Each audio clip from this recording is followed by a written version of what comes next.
What's up everyone, welcome to this video. In this video I will show you how to fix the Play Store not working issue in your Xiaomi phone. So to fix this issue, first of all tap and hold on the Play Store app icon and then tap on this information icon.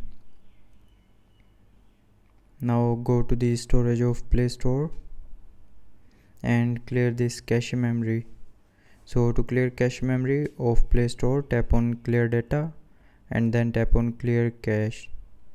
Now from the pop-up, tap on OK to confirm, and after that the cache memory will be cleared and then the Play Store will start working properly.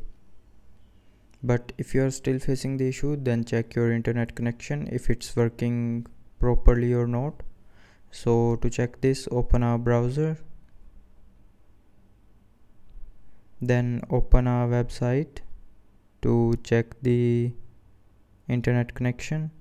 So if the website is loading perfectly, it means your internet connection is good, but if it's taking too much time, then it means your internet is not working. So fix your internet connection, and after fixing that, the Play Store issue will be fixed.